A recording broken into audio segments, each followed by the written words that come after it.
cerita yang punya logika. Bagi yang tidak punya logika, skip aja.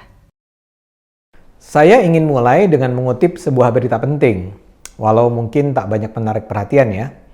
Grup konglomerat Sinarmas menyediakan stok oksigen sebanyak 1.200 ton per bulannya untuk pasien COVID-19. Kapasitas 1.200 ton itu diperkirakan akan mampu mengisi sekitar 1 juta tabung oksigen medis.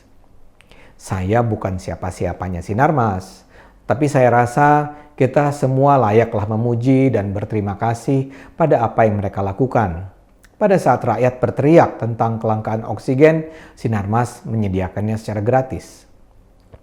Dalam perang melawan COVID-19 yang kita belum tahu ujungnya di mana dan kapan, keterlibatan semua masyarakat menjadi kunci. Dan sebagai salah satu konglomerat terbesar di Indonesia, Sinarmas membuktikan bahwa mereka bukan hanya memperoleh keuntungan dari bumi Indonesia, tapi juga membagi keuntungan mereka pada rakyat Indonesia.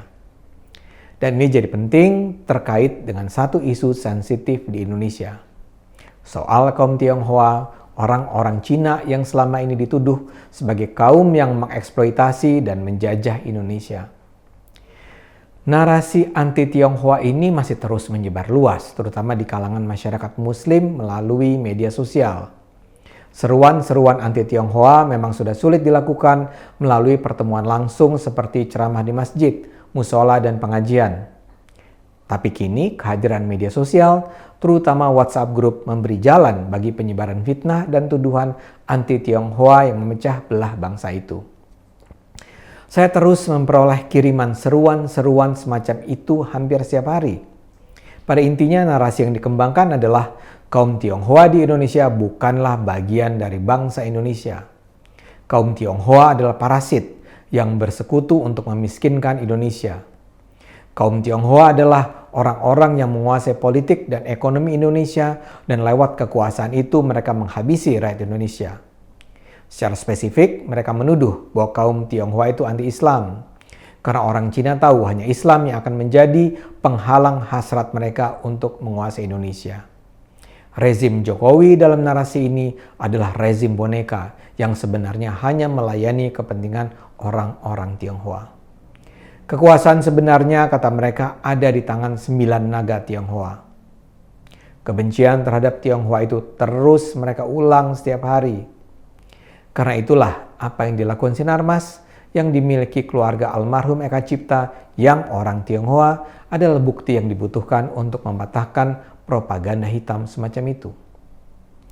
Kaum Tionghoa turun tangan ketika rakyat Indonesia membutuhkan pertolongan. Dan saya yakin bukan hanya Sinarmas yang melakukan. Nama Sinarmas saya sebut ya karena hal itulah yang muncul hari-hari ini. Tapi saya ingat misalnya tahun lalu di masa-masa awal wabah melanda Indonesia, ada bantuan dari sekumpulan konglomerat yang seperti saya katakan hampir semua dimiliki keluarga Tionghoa.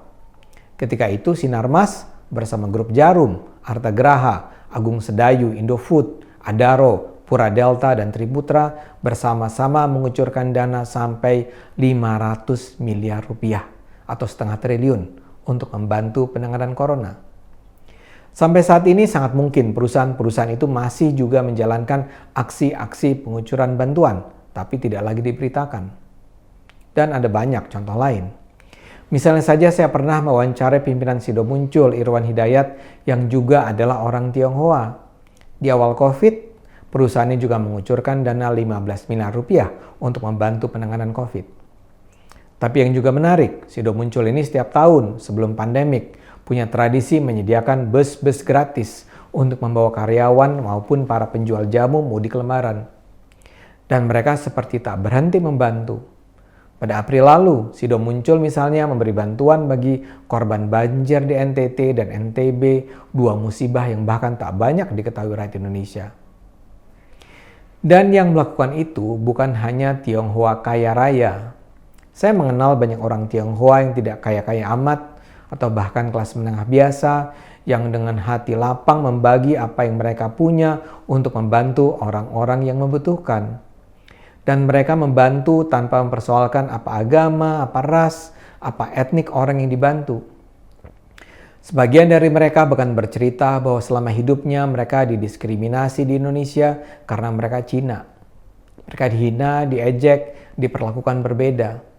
Tapi begitu ada musibah yang menimpa rakyat Indonesia, mereka segera berkumpul untuk membantu.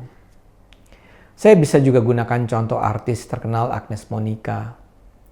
2 tahun yang lalu dia pernah dituduh mengaku bukan orang Indonesia dalam wawancara dengan sebuah channel YouTube di Amerika Serikat. Agnes ketika itu memang mengaku bahwa dia keturunan Jerman, Jepang, dan Cina.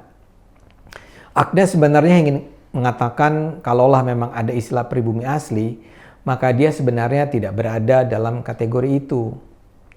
Dia tidak mengatakan dia bukan orang Indonesia, dia hanya ingin mengatakan bahwa dia berdarah keturunan. Dan di bagian wawancara lain, Agnes justru berusaha menjelaskan tentang keberagaman dan kekayaan Indonesia. Ya, tapi buat The Nyinyers, ucapan Agnes itu sudah cukup untuk menjadikan dia bulan-bulanan. Agnes dihina sebagai Cina yang nggak tahu diri, tidak nasionalis, tidak berterima kasih pada Indonesia. Nah, buat mereka yang nyinyir, kalian harus tahu apa yang baru saja dilakukan oleh Agnes yang kalian hina-hina itu. Bulan lalu dia baru saja membuka klinik vaksinasi gratis buat mereka yang kurang mampu. Gratis. Bukan buat orang Cina. Bukan buat orang Kristen, tapi buat orang tidak mampu. Dia membantu pemerintah untuk menanggulangi COVID-19. Dan ini jadi kontras dengan sejumlah artis asli pribumi yang kerjaannya menghambur-hamburkan uang untuk beli mobil mewah dan memamerkannya di media sosial. Dan sebagai contoh terakhir, saya ingin menyebut nama Dr. Lee Darmawan. Saya juga baru bikin video tentangnya beberapa pekan yang lalu. Dia ini adalah seorang dokter yang sepanjang hidupnya didiskriminasi di Indonesia karena ketionghoaannya. Apakah dia merasa perlu balas dendam? Sama sekali tidak.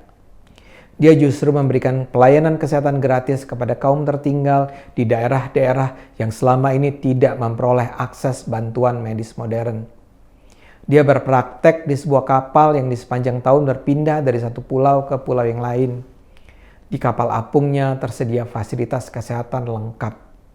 Mula-mula dia danai sendiri, dan sampai sekarang melibatkan banyak orang yang tergerak karena ketulusan pengabdian sang dokter.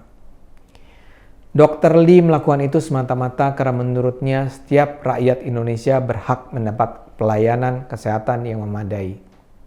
Dia sebenarnya bisa berkarier dan menjadi kaya raya di Jerman tempat dia menempuh ilmu. Tapi tidak. Dr. Lee memilih pulang ke Indonesia dan memberi bantuan kesehatan gratis pada rakyat Indonesia. Saya menggunakan contoh Sinarmas, Pak Irwan Hidayat, Agnes Monica, Dr. Lee, dan kawan-kawan Tionghoa saya untuk menunjukkan betapa orang-orang Tionghoa adalah saudara senasib sepenanggungan dengan orang-orang Indonesia lainnya. Mendiskriminasikan orang Tionghoa adalah bentuk kedunguan luar biasa. Orang Tionghoa adalah bagian yang sangat sah dari bangsa Indonesia. Dan karena kecakapannya dan kegigihannya, orang-orang Tionghoa justru akan menjadi faktor yang turut menentukan keberhasilan kemajuan bangsa ini. Tentu saja ada orang Tionghoa jahat, sebagaimana ada orang Jawa, Sunda, Makassar, Arab yang jahat. Tapi begitu juga ada banyak orang Tionghoa baik, sebagaimana ada juga banyak orang Jawa, Sunda, Makassar, Arab yang baik. Orang Tionghoa adalah Indonesia. Mari terus gunakan akal sehat, karena hanya kalau kita gunakan akal sehat, bangsa ini akan selamat.